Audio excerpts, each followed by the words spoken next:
What causes resentment in a relationship? We're not talking about friendship. We're talking about a marital relationship or partnership. What causes resentment? I'm gonna share a story with you.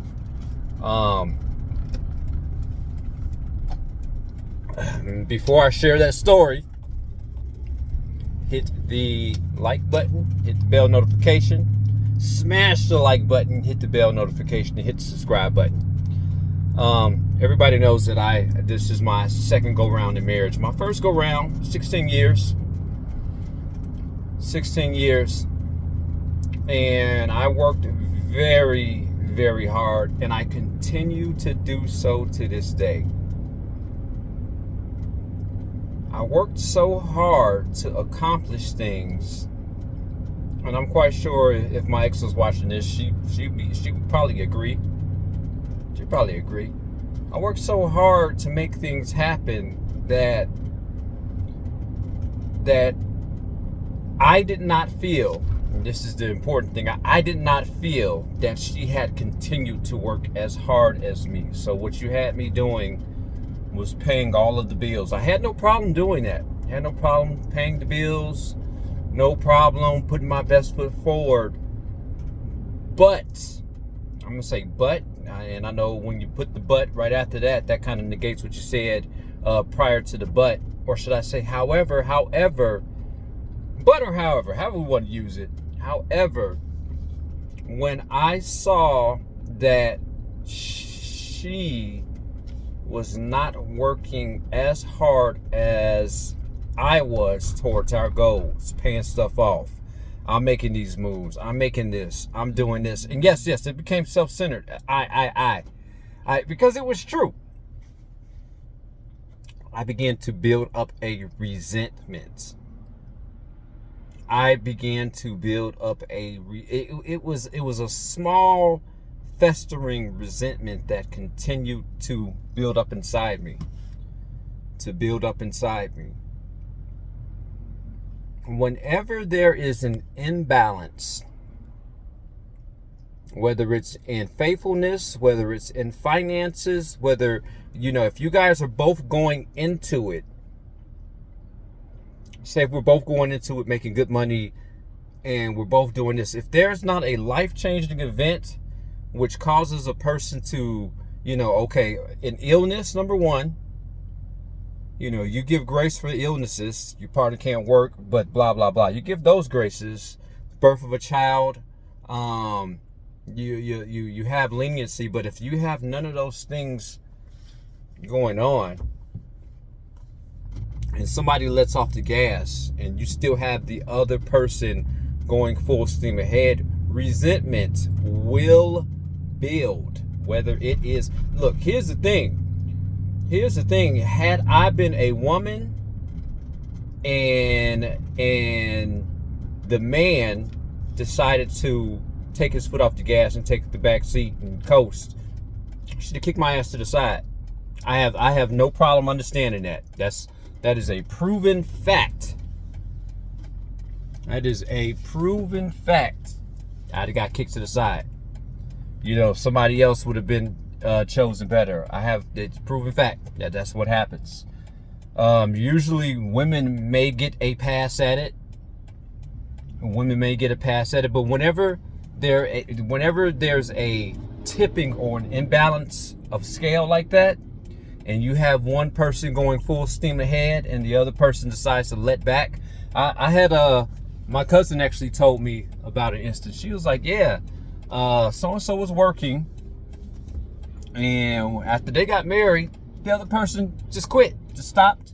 She decided that she didn't want to do A, B, C, and D, and the poor fella was left to shoulder everything. Remember, my previous thing said expectations.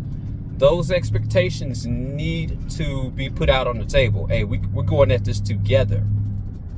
And if you let up, I'm letting up. Plain and simple.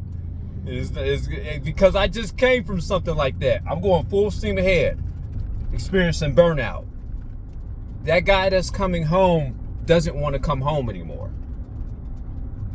Because in his mind, he's thinking like, fudge this. You know, and then the woman at the same time is wondering why the guy's out there working and is upset because he's all, yeah. And then she starts, you see how that resentment starts to reciprocate? Well, he's out there doing all this. Well, she's there spending.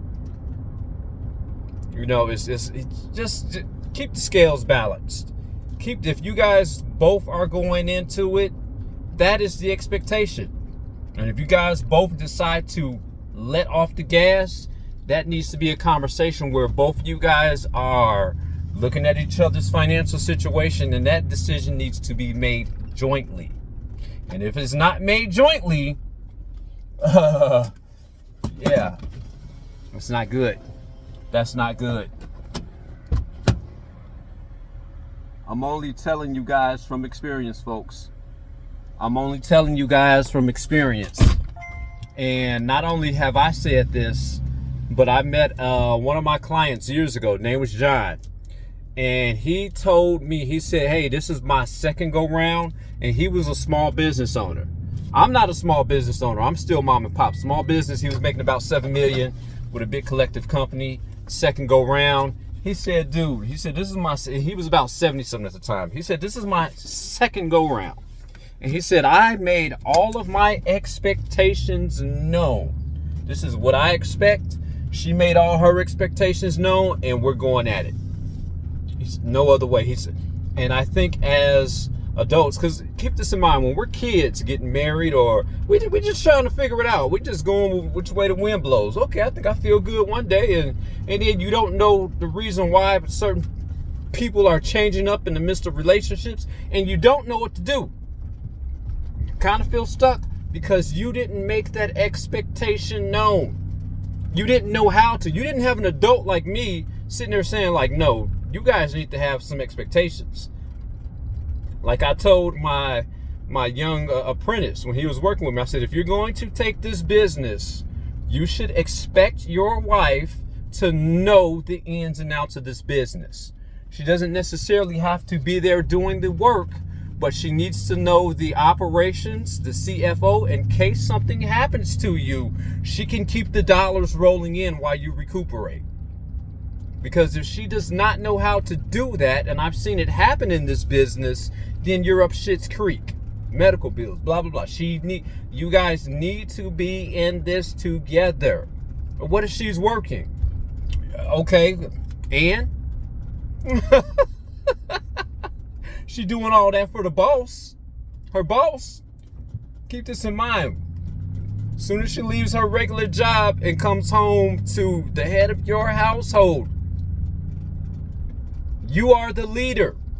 If you're acting like the leader, I'm not saying be a dictator. If you're acting like a leader and you're saying, hey, we need to do this for our financial well-being, I think I said this one time, it needs to be yes, sir, and amen. Take that how you guys want it. But that's how it should be. And if the scales are tipped in reverse, where you have a Manny at home, and he needs to say yes. And I'm not, and I am no way advocating stay-at-home dads. But if that's the case, and she's the breadwinner, hey, it needs to be yes, ma'am. And again, I don't advocate that. I'm 100% male, 100% man. He needs to go out there and get his ass a second job, a third. But that's how it's got to be. Because keep this in mind, the resentment will build up. And that resentment is a reciprocal process because he starts getting resentful or she gets resentful. And keep this in mind, that energy starts to live inside that household, and then both of y'all sitting there being resentful. Y'all both there being resentful, and it ends up to, well, if I woulda, and if woulda and shoulda was a fifth, we'd all be drunk. Hey, let me know what you guys think about that in the comment section. But a way to prevent resentment from even festering or starting, both you guys agree. Both of you guys go at it 100%. And if anybody wavers, we call this in electricity. If there is, there's a nice current going through, And every time there's a disruption in the current, that GFI stops that electricity from flowing to prevent somebody from getting electrocuting and dying. So anytime any of those things change, there needs to be a GFI in your relationship. Oh, hold on. We need to sit down and talk about this. And we keep this in mind. Counseling is supposed to be going on through this whole entire process. GFI goes off, you guys sit down and talk about it, and a reset button needs to happen. And if that doesn't happen, hey, it should happen. Peace.